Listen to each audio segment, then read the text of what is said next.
Senhor Jesus, nesta manhã, Senhor, nós queremos te agradecer por toda a tua misericórdia, a tua bondade, Senhor, demonstrado conosco.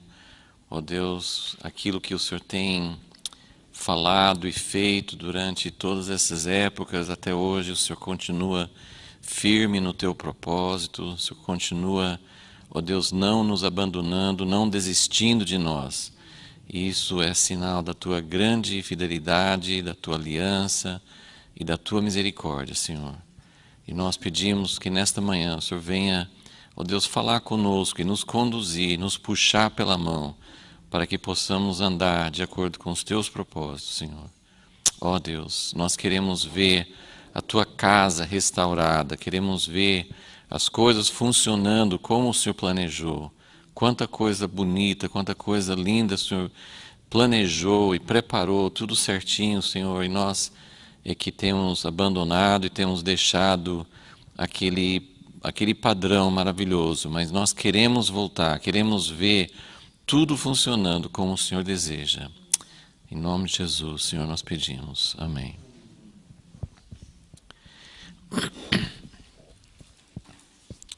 Então nós estamos em 2 Crônicas 31, estamos vendo como depois da restauração da casa de Deus, no capítulo 29, e da Páscoa, né, da celebração da Páscoa, no capítulo 30, agora tem mais uma etapa na restauração, que estamos vendo agora no capítulo 31, versículo 2. Estabeleceu Ezequias as turmas dos sacerdotes e levitas, turma após turma, segundo o seu serviço. Os sacerdotes e levitas para o holocausto e para as ofertas pacíficas, para ministrarem, renderem graças e cantarem louvores nas portas dos arraiais do Senhor. Então, a ideia aqui, nós estamos parando um pouquinho e pensando um pouco sobre essa restauração das ordens, restauração das turmas, e é tudo, nós não temos tempo, não temos intenção assim, de voltar a ver como Moisés, a gente tem enfatizado assim, que nessa época Ezequias não estava inventando nada novo. Quando ele restaurou a casa, quando ele restaurou agora as ordens, a Páscoa, tudo que ele está fazendo, é por isso que nós chamamos de restauração. Restaurar uma coisa que tinha se perdido. Então, agora ele está voltando aquilo que o povo, que os reis anteriores e que o povo tinha abandonado. Então, é uma restauração daquilo que já tinha, e os dois homens de Deus, as duas ordens que foram instituídas por Deus, são as ordens de Moisés, em primeiro lugar, que foi quem recebeu a direção de Deus para colocar os sacerdotes no lugar, separar os sacerdotes, os levitas, que deu serviço para eles, que colocou, na época de Moisés, era o tabernáculo. E agora, depois disso, né, Moisés estava no deserto, era uma situação, e depois nós vamos até ler como Davi, ele não mudou, ele não tirou. Sempre que Deus faz alguma coisa, e isso é importante a gente lembrar, Deus não apaga o anterior, Deus não fala assim, aquilo que tinha antes eu não quero mais, agora vai ser tudo novo. Jesus veio e trouxe um novo entendimento, mas Jesus não tirou essa maneira de Deus agir. Então, tudo que nós estamos vendo aqui no Velho Testamento serve para nós, porque Deus é um Deus de ordem, Deus gosta das coisas nos seus devidos lugares. Quem gosta muito de organização, quem gosta de ver as coisas funcionando corretamente, eu acho que assim, algo que tem ficado muito forte assim, quando eu leio e estudo essas passagens, e ver assim, quanta coisa, quanta minúcia. Às vezes a gente acha isso cansativo, né, para ler no Velho Testamento, porque são coisas que exatamente assim não funcionam mais. A gente não tem sacrifício de animais, a gente não tem esse tipo de templo, a gente não tem essas ordens de sacerdotes, então quando a gente lê alguma coisa que hoje não está funcionando, parece até perda de tempo, né? Assim, por que eu vou ler sobre uma coisa que não existe mais? Mas a ideia é que tudo isso, né, o Novo Testamento mostra isso, tudo que tinha no Velho Testamento era como se fosse uma maquete, era como se fosse assim, é assim que eu quero. Tem uma outra conotação espiritual, mas continua sendo o desejo de Deus de organizar, de colocar as coisas, cada um no seu lugar. Então eu queria que vocês prestassem atenção aqui no versículo 2, que fala assim que Ezequias estabeleceu as turmas dos sacerdotes e levitas, turma após turma, segundo o seu serviço. Os sacerdotes e levitas para o holocausto, e ali vai falando, mas assim, a primeira coisa que eu queria enfatizar, a gente falou um pouco sobre isso domingo passado, mas a primeira coisa que eu queria enfatizar é cada um no seu lugar. Não, talvez não fique tão claro aqui, mas eu quero mostrar que, como eu falei, Deus instituiu isso através de Moisés. Depois houve uma mudança, não tirando a ordem de Moisés, mas Davi foi o homem que também trouxe muita inovação, muita mudança dentro daquilo que Moisés já tinha instituído. Então, primeiro eu só queria ver com vocês em 2 Crônicas também, mas no capítulo 8, com o rei Salomão, essa ideia de cada um no seu lugar, porque na verdade Ezequias está fazendo isso, ele está restaurando essa ordem em que cada um tinha algo para fazer. Segundo Crônicas 8, vamos começar no versículo 12. Ofereceu Salomão holocaustos ao Senhor sobre o altar que tinha edificado diante do pórtico, segundo o dever de cada um, o dever de cada dia, fazendo ofertas segundo o preceito de Moisés, nos sábados, nas luas novas, nas 3 festas anuais, a saber, na festa dos pães asmos, na festa das semanas e na festa dos tabernáculos. Versículo 14. Conforme a ordem de Davi. Então percebe aqui, mesmo em Salomão, filho de Davi, ele enfatiza, isso é feito várias vezes nas Escrituras, que são as 2 ordens principais. A ordem de Moisés, no versículo 13, e depois no versículo 14, conforme a ordem de Davi, seu pai, designou as turmas dos sacerdotes nos seus ministérios, como também as dos levitas para os seus cargos, para louvarem a Deus e servirem diante dos sacerdotes, segundo exigia o dever de cada dia. Designou também os porteiros pelas suas turmas, a cada porta, porque assim havia mandado Davi, o homem de Deus. Então, nós não vamos parar para pensar sobre todas as ordens dos sacerdotes. Eu só queria enfatizar que Moisés já tinha uma ordem. Moisés tinha dividido os levitas de acordo com as suas funções, tinha muitas coisas que Moisés já tinha instituído. Porém, Davi, ele vivia numa outra época, e até fala, acho que em 1 Crônicas 23, se não me engano, ele fala assim, no tempo de Moisés, os levitas tinham muito serviço que era de, cada vez que eles estavam no deserto, cada vez que a nuvem se levantava, que tinha a ordem de Deus para mudar o acampamento, eles tinham que desmontar, é mais ou menos pensar num circo, né? Assim, né? Essas coisas que viajam de lugar para lugar, o trabalho que dá para eles montarem tudo e depois desmontar tudo.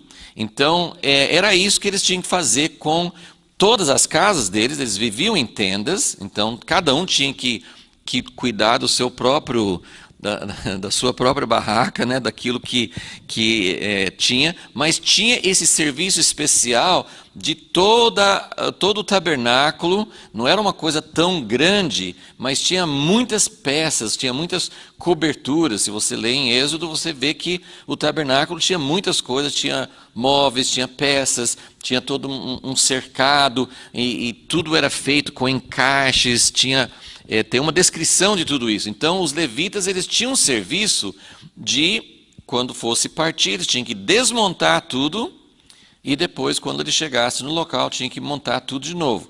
E tinha que carregar, eles tinham que transportar. Não era qualquer pessoa que podia fazer isso. Então, Davi falou assim, mas hoje nós não estamos mais no deserto. Não tinha mais esse serviço. Há muito tempo, no tempo de Davi, já fazia alguns séculos que não precisava fazer mais isso. Então, ele falou assim, o que nós vamos fazer com os levitas? Quais são os serviços que eles precisam fazer? E foi aí que Davi instituiu o ministério de louvor, de música, tinha porteiros, tinha vários tipos de serviço, mas ele fez uma nova instituição de acordo com a situação em que eles estavam. E uma das coisas que a gente pode aplicar para nós hoje é que, mais uma vez, nós estamos numa situação diferente. Nós não estamos nem no deserto, como no tempo de Moisés, e não estamos também naquele sistema que Davi tinha, com o templo, com todo o serviço. O tipo de situação que tinha naquela época, nós não temos mais. Mas a necessidade de ter pessoas cuidando da obra de Deus, e não vou repetir isso, mas na última aula a gente falou sobre os tipos de sacrifício que fala no Novo Testamento. Então o sacerdote hoje, uma das que é verdade que Deus desde toda a nação santa, que é a igreja, todo o povo de Deus são sacerdotes, né? Isso que Deus queria isso no início. Mas como o povo não correspondeu, ele separou uma tribo, a tribo de Levi, para fazer essa função. Hoje ele quer que todos nós sejamos sacerdotes. Isso é uma coisa que tem desde o tempo da igreja primitiva, se perdeu bastante durante a história da igreja. A reforma, com Lutero, voltou a enfatizar o sacerdócio de todos os cristãos, mas os seguidores, os protestantes, os evangélicos, os pentecostais também não estão fazendo isso. Nós continuamos mais ou menos com o mesmo padrão, né? Que é aquela coisa assim, tem uns que são o clero, né? Tem uns que são os ministérios, tem uns que são os pastores e missionários e líderes, outros são simplesmente o povo. Mas esse sistema não é o que Deus queria. Ele queria e quer uma ordem em que todos nós somos sacerdotes. Mas isso envolve não só uma coisa, a gente tem isso muito como uma coisa meio teórica, né? Todos nós somos sacerdotes, mas na prática, o que significa isso? Em que sentido nós somos sacerdotes? Então, nós precisamos, até veio, depois da aula passada, veio um irmão falar comigo assim, onde que eu posso ler mais sobre isso? Qual livro, qual material que a gente tem que fala sobre como devem ser os sacerdotes na nova aliança? E eu fiquei pensando, não, deve existir alguma coisa, mas a gente não tem, isso não é comum, isso não é algo que a gente... Quais são os sacrifícios, quais são os deveres, o que nós deveríamos fazer? Então, esse aspecto de cada um no seu lugar. Então eu queria só lembrar, acho que eu mencionei isso no domingo passado, mas lembrar dois aspectos disso. Um é que, nós estamos aqui em 2 Crônicas 8 ainda, né? No versículo 13, ele fala sobre épocas. Então, isso também é diferente, ou não é mais um animal, está certo, né? Não vai lá pegar um cordeirinho e tentar oferecer, porque não é isso que nós devemos fazer hoje. Mas o que é espiritualizar? A gente espiritualizou que é Jesus, como eu falei domingo passado. Jesus é o resumo de todos os sacrifícios, mas existe algo mais profundo da nossa identificação e daquilo que a gente oferece a Deus. Então, a gente simplifica dizendo que o sacrifício é Jesus, mas existe algo muito mais completo, muito mais amplo. Existe uma riqueza de coisas no Velho Testamento que a gente simplesmente não tem sacrifício holocausto, não tem pacífico, não tem de manjares, é tudo Jesus. Mas nós não entendemos que essa variedade, essa gama de sacrifícios diferentes e toda essa riqueza de detalhes, não foi simplesmente para a gente poder fazer agora, a gente não precisa fazer nada, é só Jesus. Todo mundo é sacerdote, mas e daí? Como é que funciona isso? Deus gosta simplesmente que a gente fale, não, quem cumpriu todo o significado do sacerdócio, do sacrifício é Jesus, mas nós não temos entendido como Deus gostaria, Deus quer uma casa, Ele quer uma casa, é verdade, é uma casa espiritual, não é uma casa como o Templo de Salomão, mas é uma casa que realmente existe, precisa ser restaurada essa casa, mas como nós mostramos, Ezequias restaurou a casa. Durante esse processo, ele vinha restaurando os sacerdotes e levitas, chamando para se consagrar novamente a Deus. Ele restaurou a celebração da Páscoa, mas nesse capítulo 31, que nós estamos estudando agora, ele restaurou as ordens, ele restaurou a organização no sentido certo, que a gente tem a ideia de organização como uma coisa muito humana, administrativa, mas existe uma organização que Deus quer, existe uma ordem que Deus quer, e a única maneira de não perder, aquela ideia assim, nós não queremos ter só um grande avivamento, e daí 2 meses volta tudo ao normal de novo, ao que era antes, errado. Nós queremos algo sustentável, nós queremos algo que continue, nós queremos algo que se mantenha. Então, uma das coisas que tem nisso, no versículo 13, são os ciclos. Existe algo a ser feito todos os dias, de manhã e à tarde. Existe algo que deve ser feito uma vez por semana, aos sábados. Existe algo que deve ser feito, aqui acho que ele não fala, então fala assim, nos sábados, nas luas novas. O que é lua nova? É o início de cada mês. Então, percebe como tinha ciclos diários, semanais, mensais e 3 vezes por ano as festas grandes. Então, e depois na lei de Moisés tinha ciclos de 7 em 7 anos, guardava um sábado para não plantar, e tinha um ciclo de 50 anos, que era o ano do jubileu. Então tinha muitos ciclos. Você parte do diário até o ciclo do jubileu, você percebe como tem as épocas, tem as estações, tem os momentos certos. E tudo isso, eu creio que tem um cumprimento real. Não é só uma coisa espiritualizada que agora não tem... hoje nós não guardamos mais o sábado. Durante muito tempo, os evangélicos, vocês devem saber disso, né? Não sei se os católicos enfatizavam muito isso também, mas provavelmente era assim, não guardamos o sábado, mas a gente guarda o domingo. E eu lembro muito bem que era garoto e tinha uma bicicleta com o pneu furado e eu queria arrumar no domingo. E meu pai falou assim, não, hoje é domingo, hoje você não vai mexer com isso, né? E hoje a gente acha que isso é meio... E não estou dizendo que tem que ser exatamente assim, mas eu não sei se vocês têm lido literatura, mas as igrejas evangélicas, eu lembro assim de pregadores, né, de ver...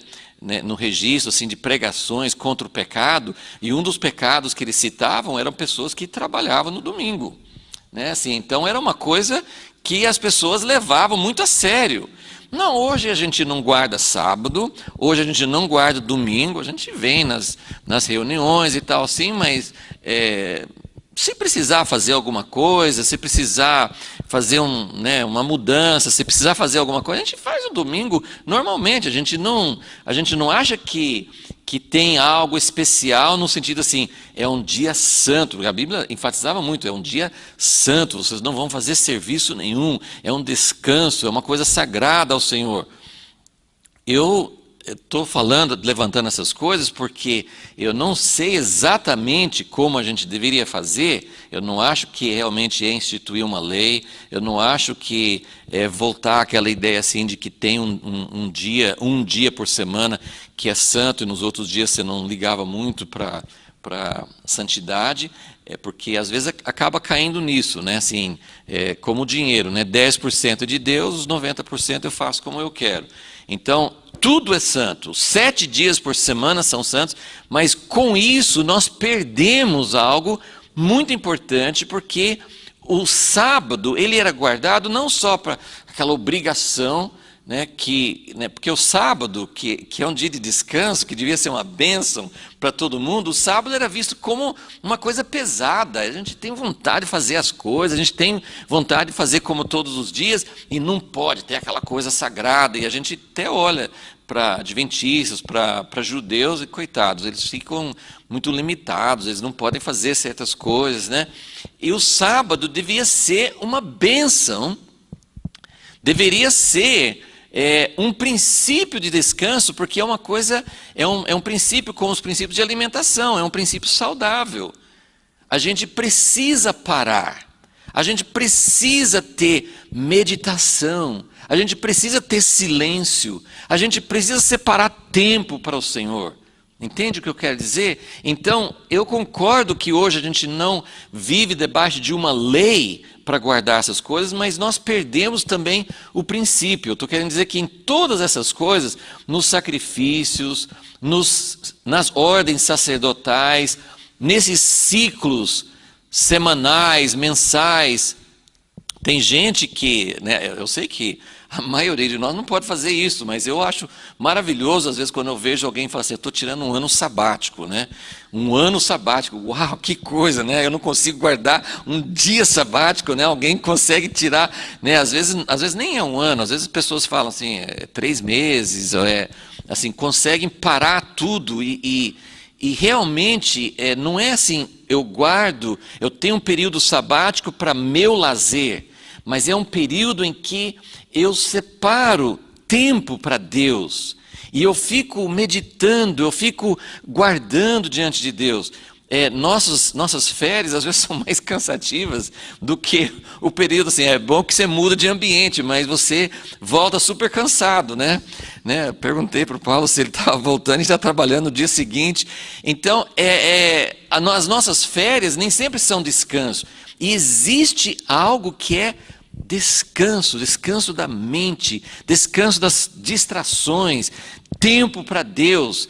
Então, realmente, são princípios que eu acho que a gente espiritualizou e perdeu no caminho. A gente perdeu muita coisa e a gente precisa buscar isso novamente. Mas esses ciclos de períodos de tempo, né, semanais, mensais, anuais, em que você tira um tempo para realmente ouvir de Deus, né? 3 vezes por ano eles tinham que ir para Jerusalém e celebravam uma festa. Nessa festa eles liam a lei juntos, eles, assim, era um tempo separado para Deus. Então nós precisamos aprender como fazer isso. Então, falei que são 2 coisas, né, que ele está restaurando nessa ordem. Uma é essa questão de ciclos, e a outra, a segunda, no versículo 14, é que ele colocou cada um no seu lugar. E todo mundo sabe que para uma grande empresa funcionar, para um país funcionar, cada pessoa tem que funcionar no seu chamado, naquilo que sabe fazer bem. Deus tem um lugar, a Bíblia fala isso no Novo Testamento. Deus colocou, 1 Coríntios 12, Deus colocou cada um de nós no corpo como Ele quer, não é como eu quero, né? É aquela coisa assim, né? Quando os garotos vão formar um time de futebol, né? Então vamos formar os times, né? Aí tem os 2 capitães, chama um, chama outro, chama um, chama outro. Aí um assim, eu quero ser isso, eu quero ser aquilo, mas não é como a gente quer. Alguém tem que ter noção de tem que jogar na função que você joga bem e que você contribui com o todo. E talvez a minha função não seja uma função visível, talvez não seja uma função pública, mas eu tenho uma função que os outros não podem fazer. Deus tem uma função para mim. Então, isso é algo também muito maravilhoso. Às vezes é meio utópico quando a gente pensa em cada pessoa, cada um funcionando no lugar certo. Mas que coisa linda, que coisa maravilhosa você conseguir ter um vislumbre, você começar a ver como Deus tinha planejado. Ele planejou uma coisa maravilhosa, cada um conforme Ele quer. Então, no versículo 14 fala sobre turmas. Então, você tem o seu horário, né? Cada um tinha um horário específico, porque tinha funções. Davi instituiu funções que funcionavam 24 horas.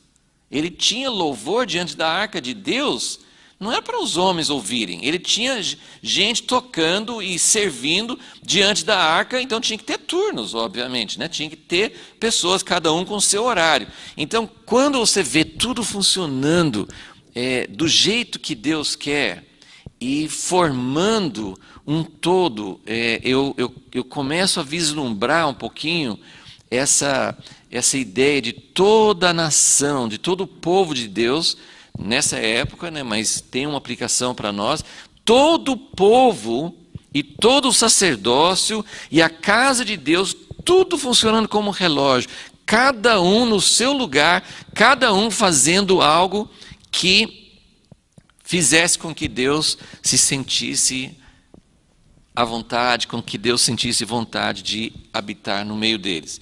Então, cada um, né, no seu ministério, na sua função, tinha uns que louvavam, né, os levitas para os seus cargos, para louvarem a Deus, servirem diante dos sacerdotes.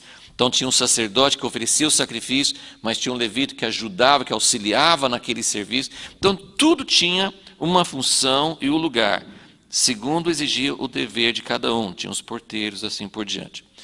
Volte para capítulo 31 de novo, e eu só para completar essa visão, segundo Crônicas 31, 2, então ele fala sobre as turmas, cada um segundo o seu serviço, os sacerdotes e levitas para o holocausto, para as ofertas pacíficas, para ministrarem, renderem graças e cantarem louvores nas portas. Eu não sei como é que fala a sua tradução, mas me parece que tem, a minha fala, nas portas dos arraiais do Senhor. Eu sei que tem outros que falam acampamento, outros que falam templo, ou habitação. Mas a palavra, eu acho que quando coloca assim, parece que tem algumas, não sei se é em inglês ou português, eu vi algumas bem rápido, mas alguns falam assim, nos átrios. Mas a ideia mesmo, eu acho que as duas palavras corretas seriam arraiais ou acampamento, que essa é a palavra, né? É onde Deus habita, mas a ideia aqui não é só habitação. Ele está falando sobre acampamento. E essa palavra, na verdade, ela nos remete para aquela situação no deserto, né? Eu não sei se vocês se lembram, mas no livro de Números, ele tem ele descreve, é outra coisa que você passa por cima, é muito detalhe, às vezes só lendo assim é difícil visualizar, mas no livro de Números que conta, né, tem os recenseamentos, e aí ele fala exatamente como era organizado o acampamento. Então tinha o tabernáculo no meio, né, se você imagina assim, todo um quadrado, né, de toda aquela multidão, né, eles armavam as tendas. Então, olha como Deus é organizado. Ele não fala assim, quando vocês forem acampar, se acampem de qualquer jeito, monte a sua tenda, e onde tiver um espacinho, deixa um espacinho reservado para o tabernáculo, que claro, é importante, ou mesmo que colocasse o tabernáculo no centro, mas o resto se vire. Não, era tudo organizado. Tinha o tabernáculo no centro, Depois, em volta do tabernáculo, tinham os levitas, e os levitas eram separados, né? Tinha 3 famílias principais, então era tudo separado, os sacerdotes, e os 3 acampamentos, 3 clãs ou famílias dos levitas. E depois, em volta, tinha as 12 tribos, 3 para o norte, 3 para o sul, 3 para o leste e 3 para o oeste. Tudo organizado, era uma coisa linda, era uma coisa assim, geométrica, era uma coisa de arquiteto, era uma coisa assim de alguém que gosta de ver as coisas, e tinha razão para tudo. Então, quando ele fala aqui, apesar dessa época não ser mais aquela, mas quando ele fala para renderem graças e cantarem louvores nas portas dos arraiais ou do campamento do Senhor, ele está imaginando, é uma situação diferente, mas ele está lembrando daquela época em que todo o povo ficava acampado daquela forma. E Deus habitando no meio deles. Por que ele usa essa figura? Porque agora, na terra, cada um habitando na sua cidade, não era tão fácil de imaginar assim. Mas a ideia de Deus é essa, que todo o seu povo seja organizado por famílias, por tribos, não bagunçado, não cada um. Né? Olha que, né, na Bíblia você tem um contraste muito grande entre Jerusalém, o povo de Deus, e Babilônia, que é confusão. E hoje a igreja é uma Babilônia. Vamos concordar que não tem uma Babilônia mais confusa. Né? Olha os muçulmanos eles têm divisões, mas não chega nem perto. Tem sunitas e xiitas e tal, mas a igreja tem centenas, tem milhares de ideias diferentes, é uma confusão. Então, quando você imagina Deus, ele tinha essa coisa de aliança. Você pertence a uma família, você pertence a uma tribo, você não vai mudando de qualquer jeito. Quando assim tinha casamentos e vendas, tinha um ano do jubileu para voltar tudo como era antes. O homem vai bagunçando durante 50 anos, ele vai bagunçando, misturando as heranças, as famílias. Não, mas a cada 50 anos nós vamos zerar tudo. Vai tudo voltar, porque Deus quer aliança, Ele quer lealdade, Ele quer que você pertença a alguma coisa. Então, estou falando assim, algumas coisas por alto, mas isso obviamente tem muito significado. Mas eu só queria mostrar que quando Ezequias está restaurando as turmas dos sacerdotes, a visão que ele coloca no fim é que tem todo o povo de Deus, toda a nação de Deus está organizada de acordo com um princípio de Deus, e Deus quer fazer isso. Eu confesso que é muito difícil acreditar que vai ter alguma coisa parecendo essa organização voltando ao que deveria ser antes de Jesus voltar. Eu tenho dificuldade de acreditar que de alguma maneira, mas Ezequias está, né, tem esse precedente de que Ezequias foi alguém que restaurou muita coisa na casa de Deus, e alguns chegavam mais perto, outros menos, mas quanto maior for a restauração, mais vai voltar a ordem da casa de Deus, e Deus quer isso. Então, uma das coisas assim, a gente vê quem é o nosso Deus, que tipo de Deus nós temos. Nós temos um Deus, Ele é misericordioso, ele não coloca a lei, as ordens, os mandamentos acima do valor pessoal. Deus nos ama, Ele nos aceita como nós somos, então tem esse aspecto de que Deus prioriza a pessoa, Deus ama as pessoas. Deus, né, tem gente que gosta tanto de organização que parece que as pessoas não têm lugar, né? Então fica 100 pessoas, mas fica tudo certo. Não, Deus quer pessoas, mas Ele quer as pessoas dentro da ordem dEle, né? Então é muito, muito importante a gente ver como Deus age de acordo com todas essas coisas. Ok, então nós ainda no versículo 2 aqui, 31:2, nós vimos domingo passado, então, que os sacerdotes, aqui mais ou menos faz enumeração, né, das responsabilidades principais dos sacerdotes, que era para o holocausto e as ofertas pacíficas. Então, até no nosso esboço, né, coloquei assim que a primeira coisa que o sacerdote fazia era oferecer sacrifícios, né? Era a primeira coisa. Então, por isso que no domingo passado a gente ficou falando no Novo Testamento quais são os sacrifícios que os sacerdotes no Novo Testamento oferecem.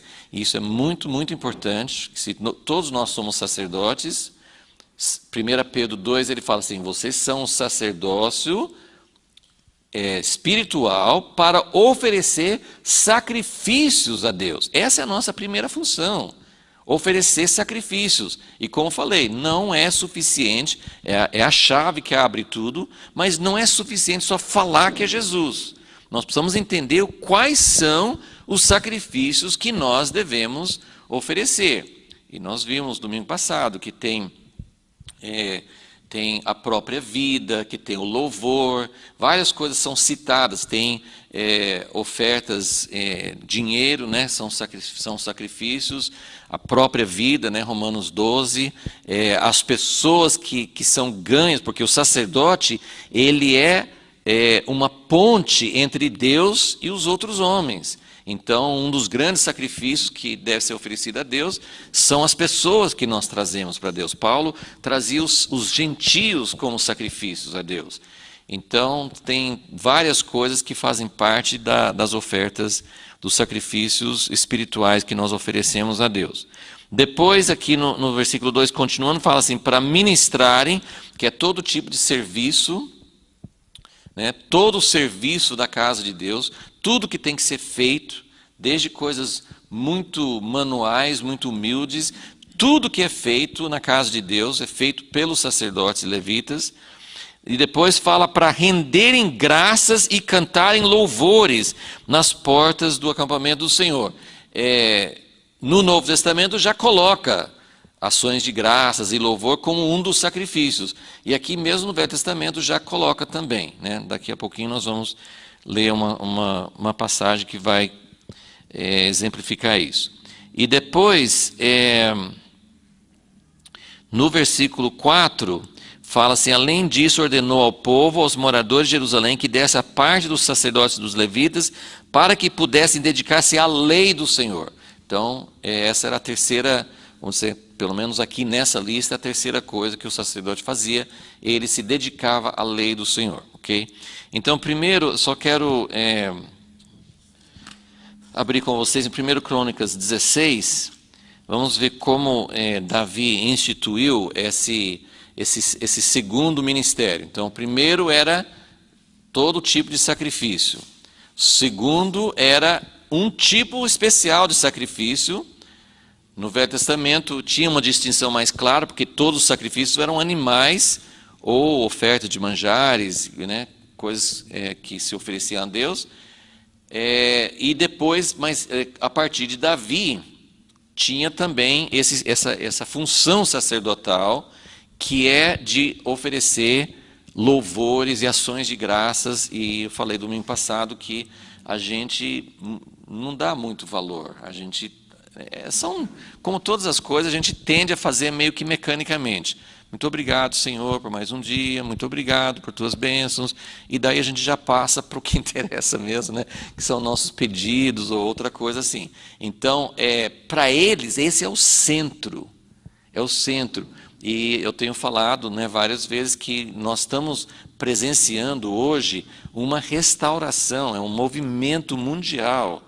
É uma coisa que a gente está vendo em muitas e muitas partes do mundo, acontecendo espontaneamente, a ideia de ter pessoas da congregação, pessoas chamadas, mas é uma coisa aberta para todos, mas pessoas prontas para ministrar ao Senhor dia e noite. Essa ênfase de 24 horas por dia, 7 dias por semana, de ter um ministério de louvor, de adoração, de oração.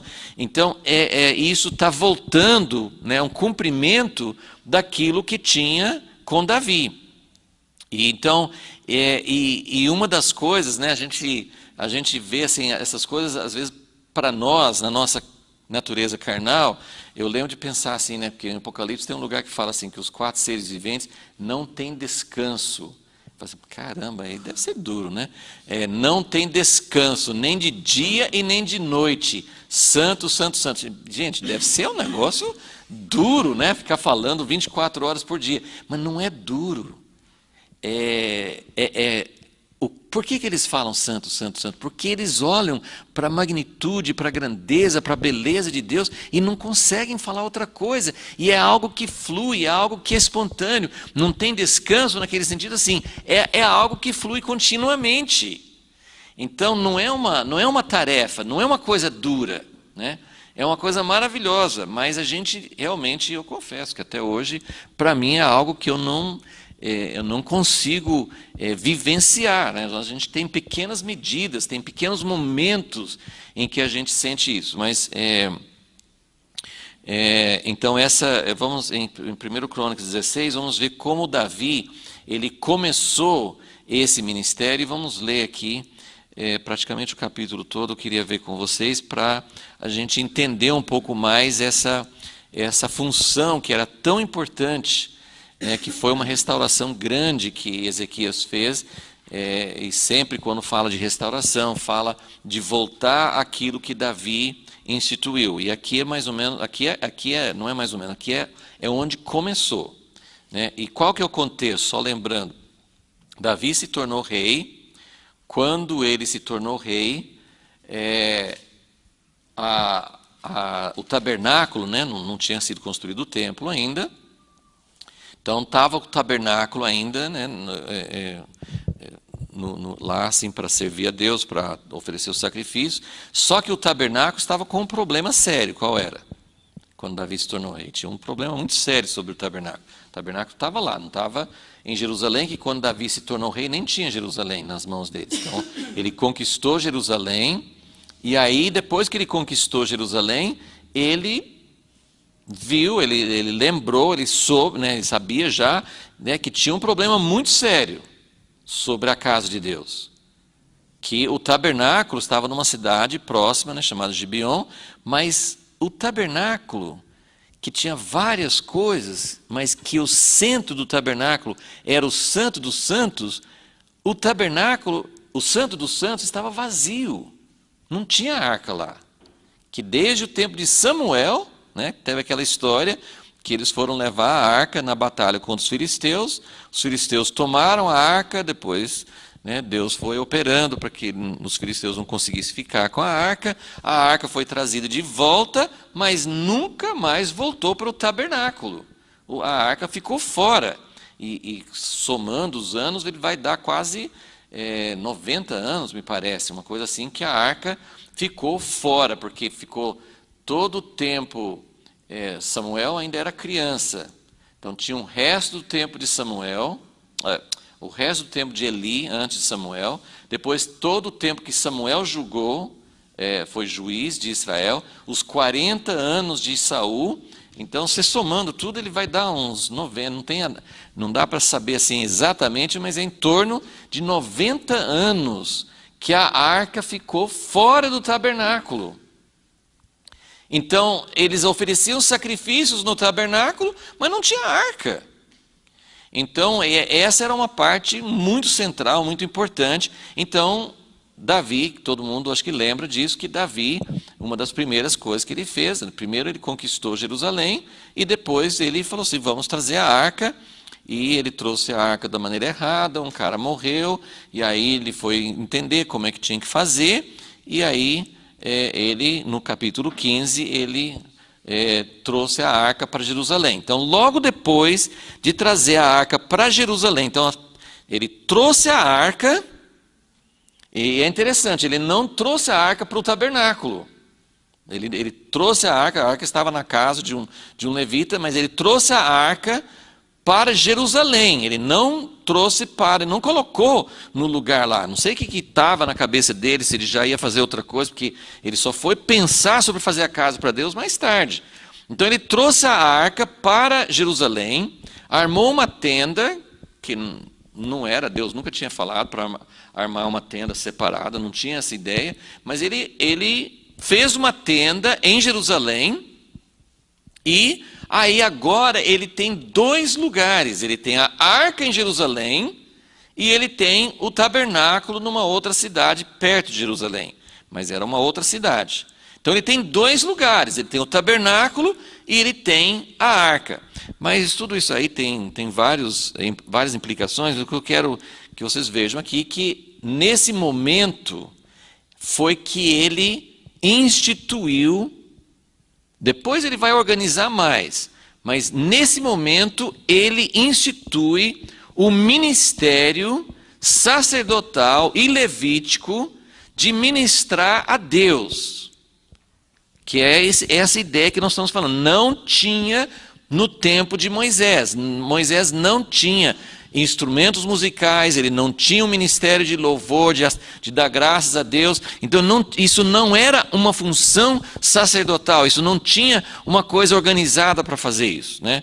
Então, versículo 16, versículo 1, eles trouxeram a arca de Deus, puseram no meio da tenda, ofereceram holocaustos e sacrifícios pacíficos perante Deus, mas eles ofereceram ali, mas não no tabernáculo, porque o tabernáculo não estava ali.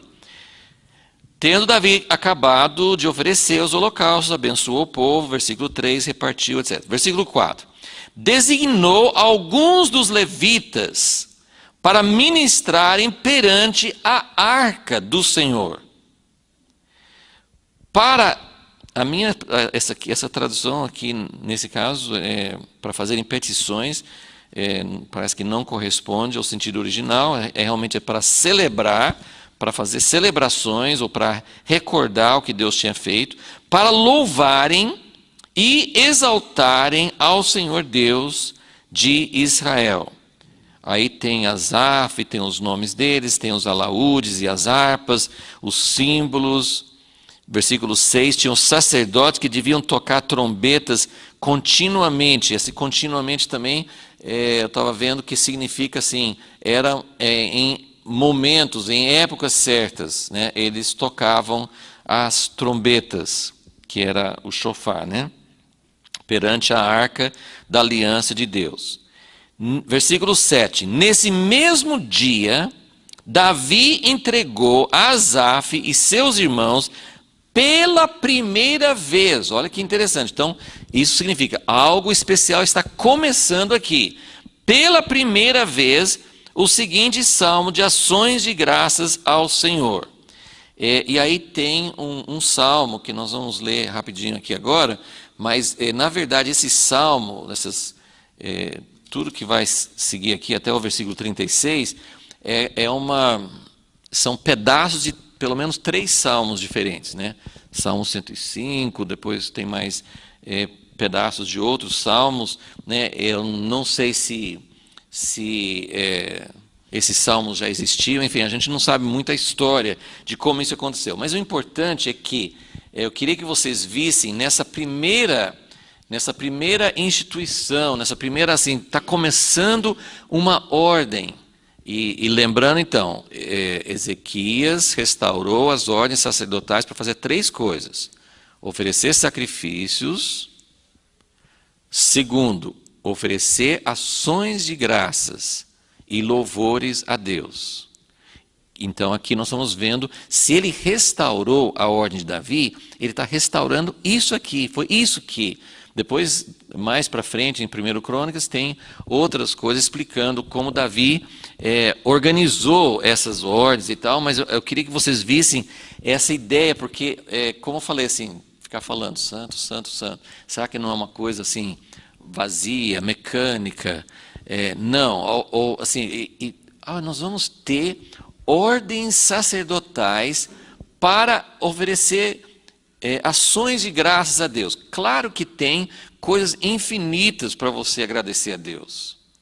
Tem muito mais coisas para você agradecer a Deus do que coisas para você pedir, mas a gente faz o contrário.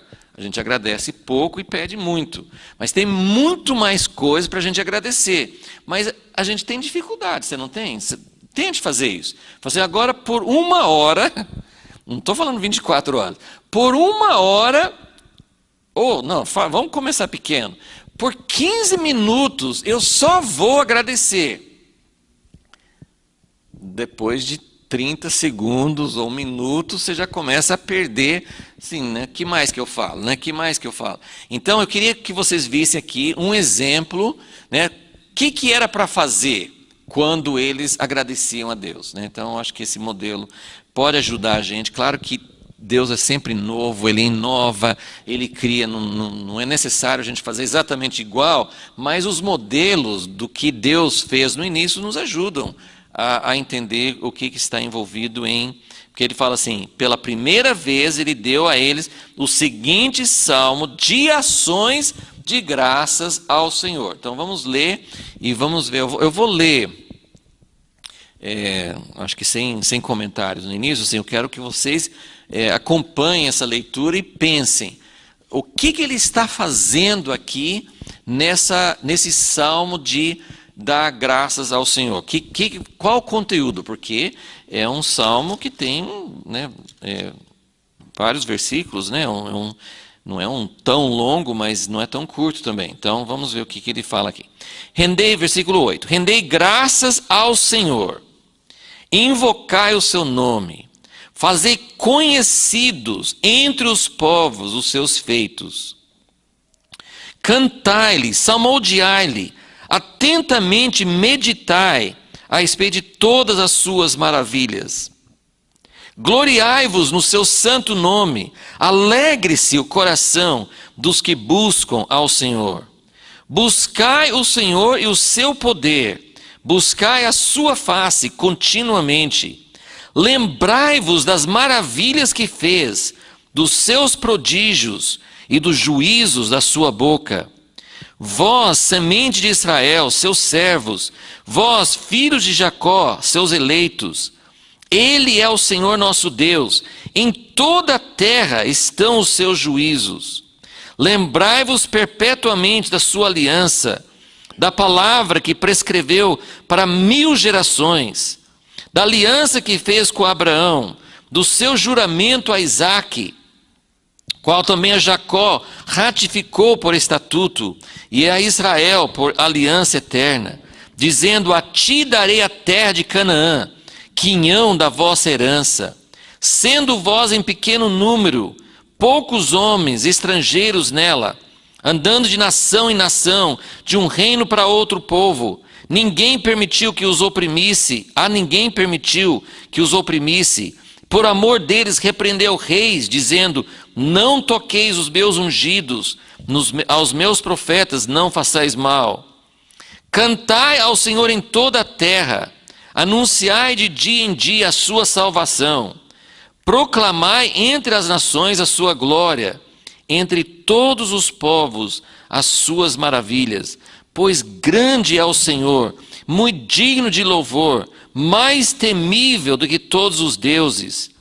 Pois todos os deuses das nações são ídolos, porém o Senhor fez os céus. Majestade e esplendor há diante dele, força e alegria no lugar da sua habitação. Tributai ao Senhor, ó famílias das nações, dai ao Senhor glória e força. Tributai ao Senhor a glória de seu nome, trazei presentes, vinde perante ele. Adorai ao Senhor na beleza da sua santidade. Trema perante ele toda a terra. O mundo se acha firmemente estabelecido, não pode ser abalado. Alegrem-se os céus, regozije-se a terra. Diga-se entre as nações, o Senhor reina. Brame o mar e a sua plenitude, exulte o campo com tudo que nele há. Então cantarão as árvores dos bosques, cantarão de júbilo perante o Senhor, pois ele vem a julgar a terra. Rendei graças ao Senhor, pois ele é bom. O seu amor, essa palavra aqui é recede, né? O seu recede dura para sempre. Clamai, salva-nos, ó Deus da nossa salvação. Ajunta-nos e livra-nos das nações, para que louvemos o teu santo nome e nos gloriemos no teu louvor. Bendito seja o Senhor Deus de Israel, de eternidade a eternidade. E todo o povo disse amém e louvou ao Senhor. Então, eu nem parei, nem quero tomar tempo também assim para examinar todo esse salmo. Só queria que vocês identificassem algumas coisas. É lógico que algumas coisas aqui talvez a gente não chamaria de ações de graças, mas o que permeia tudo é, a ideia central é gratidão ao Senhor. Ok? Então isso é por isso que a gente chama assim de ações de graça. Mas eu queria que vocês vissem como pode ser muito variado, como pode ser algo tremendo você dedicar tempo, você investir, você aprender a agradecer ao Senhor, porque envolve, não é uma coisa vazia, né? É como se dizer santo, santo, santo, com certeza não é só uma palavra, né? Tem muita coisa incluída na ideia de santidade. Então, quando você está aprendendo a render graças ao Senhor, é algo muito rico, né? É algo muito variado, é algo que inclui várias coisas, né? Então, quando você agradece ao Senhor, é claro que cabe muita gratidão pessoal, mas quando é algo em termos coletivos, algo que está sendo feito para o Senhor, você vê que a ideia central aqui também não é só o que Deus fez para mim. Nós, do mundo ocidental, nós somos muito individualistas. Para nós, falou em salvação, assim, é minha salvação se eu vou para o céu ou não. E quando fala salvação na Bíblia, é muito mais a libertação de Deus, a redenção de Deus para o seu povo. Deus pensa muito mais não é que ele não pensa no indivíduo, mas nós não temos muito essa ideia de que eu estou agradecendo a Deus pelo seu amor para mim pessoalmente, mas eu faço parte de uma coletividade, eu faço parte de uma nação, eu faço parte de uma história. A minha identidade, a minha gratidão pessoal decorre, é resultado da minha participação do povo de Deus, da nação de Deus, do reino de Deus. Então você vê assim, esse salmo, ele está falando sobre os planos de Deus e ele fala sobre a história.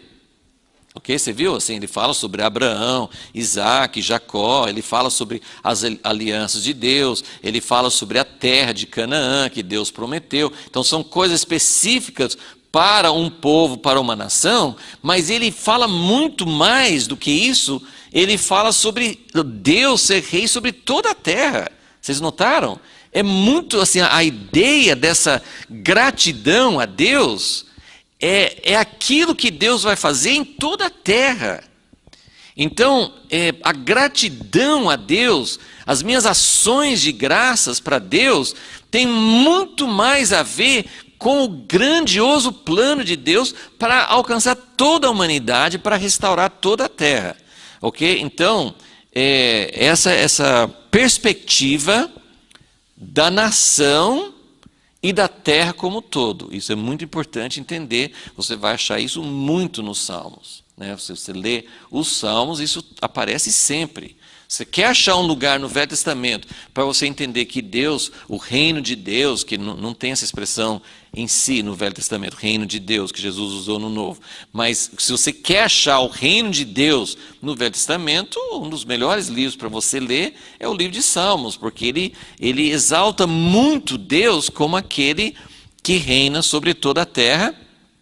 Tem a história de Deus especificamente com o povo de Israel, mas justamente porque essa história de Deus para o povo de Israel é o meio de Deus alcançar toda a terra, né? Então é por isso que Deus escolheu Abraão, não é porque ele quis um povo e deixa o resto perecer, não, ele queria que Abraão e a descendência dele fosse um instrumento para ganhar toda a terra. Então o louvor, a exaltação, as ações de graça, a admiração a Deus, né? Ações de graça tem muito a ver com louvor, né? Porque o louvor é você exaltar a Deus pelo que Ele é, pelas coisas que Ele fez. Então, ele fala sobre a criação, né? Ele fala sobre as maravilhas, né? Versículo 9, falar de todas as suas maravilhas, né? E uma das razões, uma das coisas importantes sobre ações de graça é que Deus se agrada disso. Deus, ele valoriza muito a gratidão, né? 10 leprosos foram curados, mas só um voltou para agradecer, e Deus deu maior importância para esse um que voltou. Então, a gratidão a Deus é uma coisa importantíssima.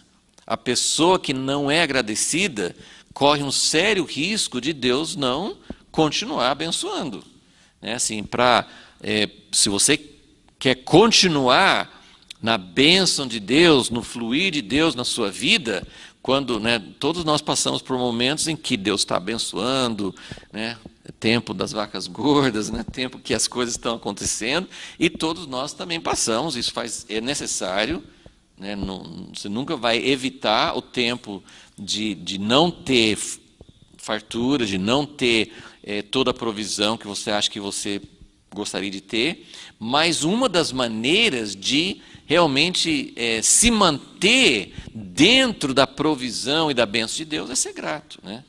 Então, a gratidão a Deus é muito importante, mas também ele coloca, já no primeiro versículo, versículo 8, ele fala assim: fazer conhecidos entre os povos.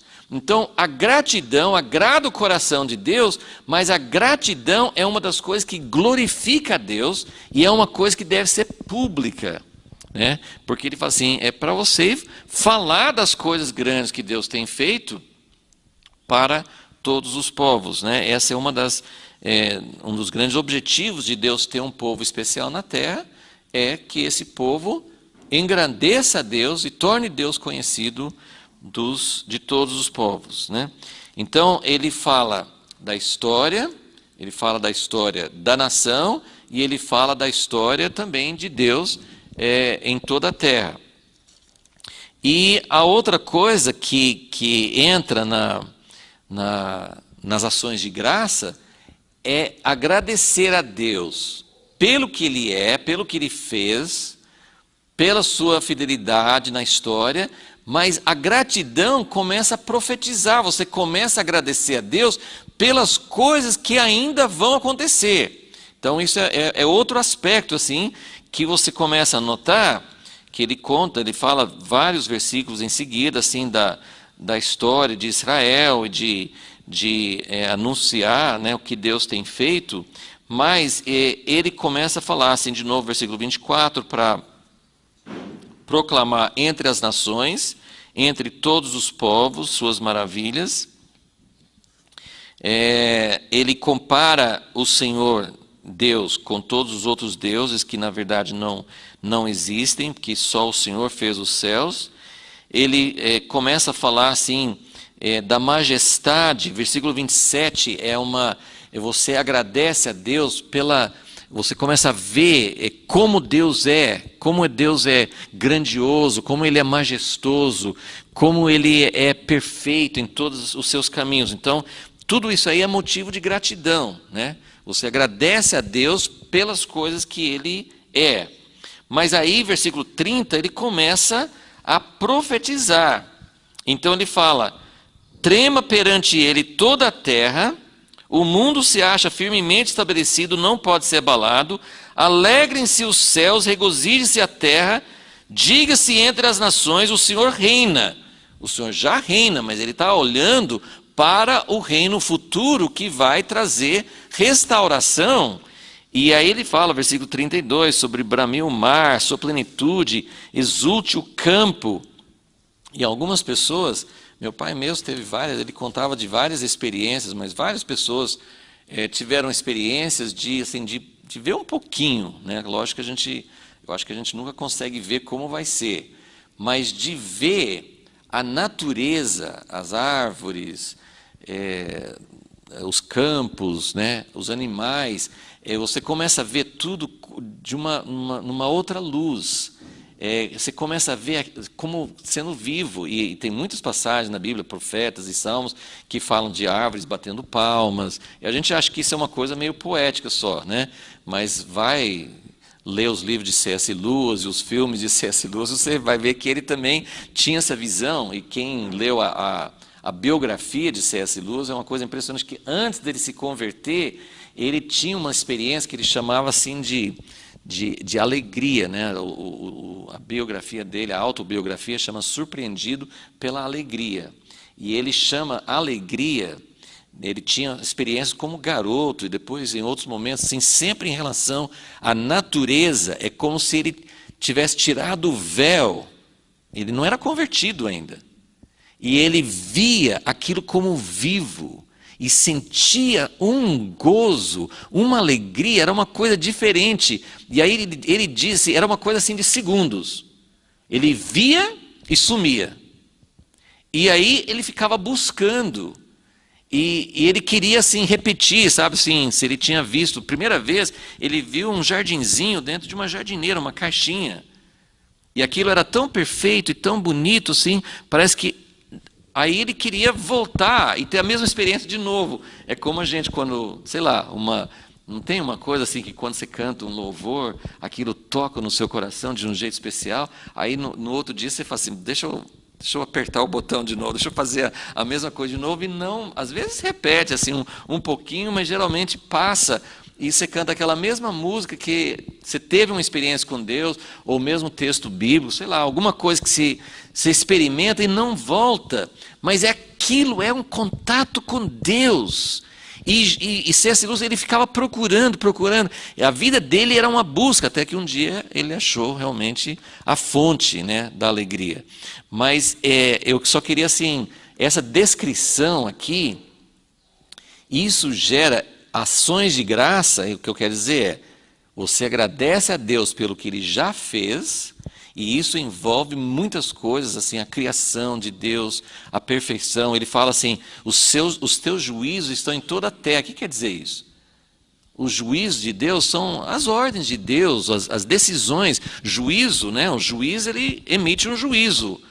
Os juízos de Deus são as decisões de Deus, são as escolhas de Deus, são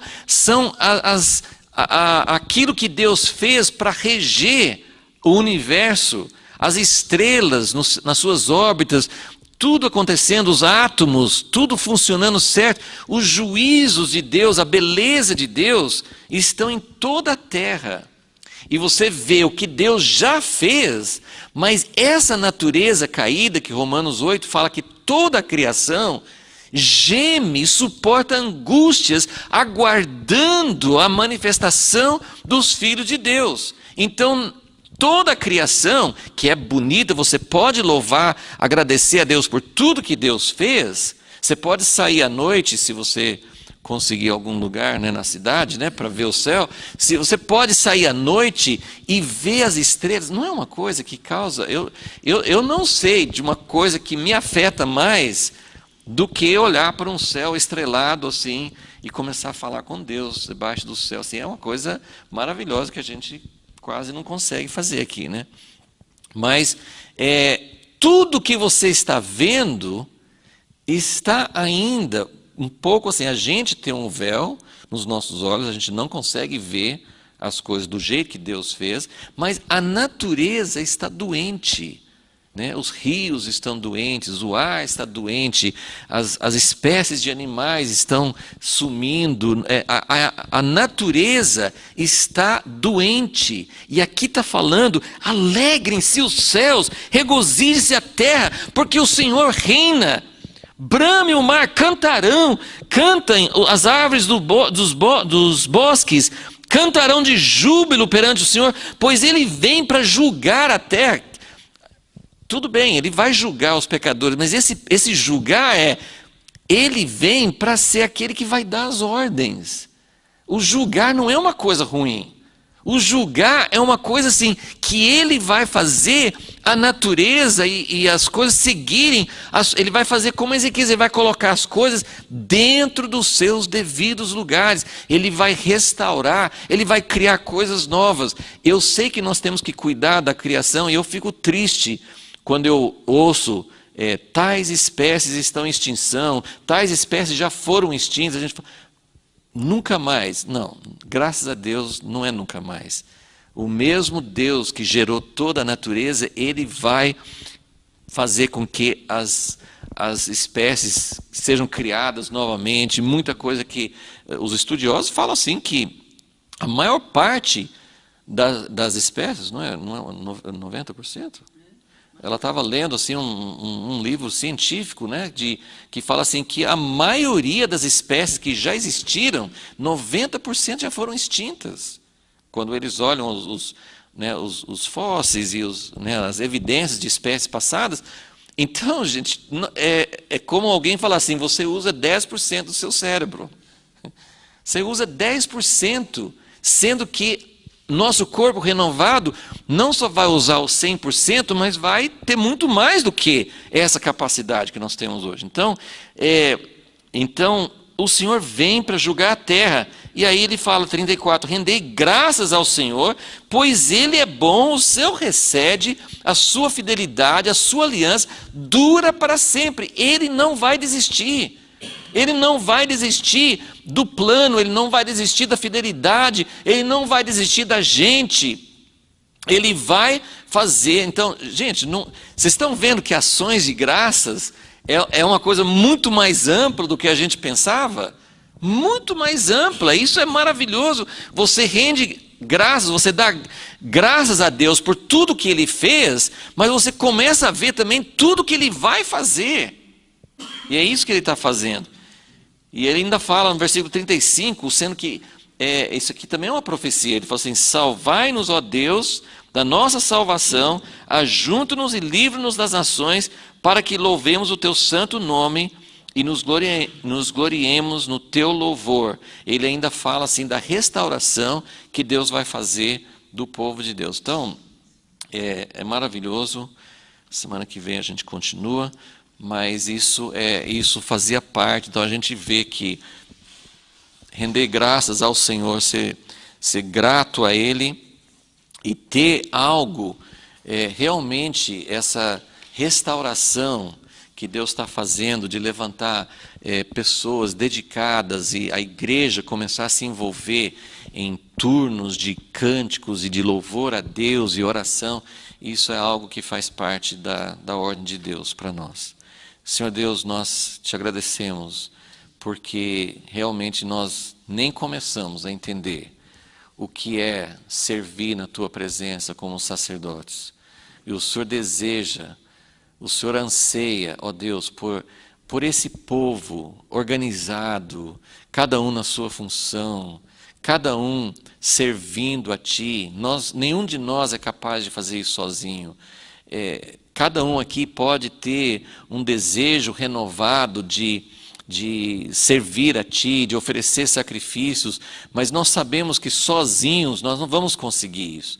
Mas a igreja, o povo, os judeus sendo restaurados, a unidade dos cristãos acontecendo, algo novo acontecendo e trazendo de novo essa ordem perfeita, essa visão de todo o Teu povo organizado num acampamento e o Teu tabernáculo no meio. Senhor, nós desejamos essa beleza, nós desejamos essa perfeição, nós desejamos honrar a Ti, o Senhor que é o Deus de toda a terra. O Senhor quer um povo organizado, puro, separado do pecado, louvando a Ti, ó Deus, criando um ambiente que o Senhor vai querer morar no nosso acampamento, no Teu acampamento para sempre, e renovando toda a terra e vendo toda a natureza louvando e celebrando e jubilando-se diante de Ti, Senhor. Isso realmente é uma visão maravilhosa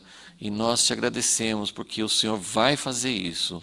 Ó Deus, por isso, muito obrigado, Senhor. Obrigado por Tua palavra, obrigado por Teus feitos, obrigado por Tua grandeza e obrigado por ter nos incluído no meio desse povo que pode cantar os Teus louvores. Em nome de Jesus, nós Te agradecemos. Amém.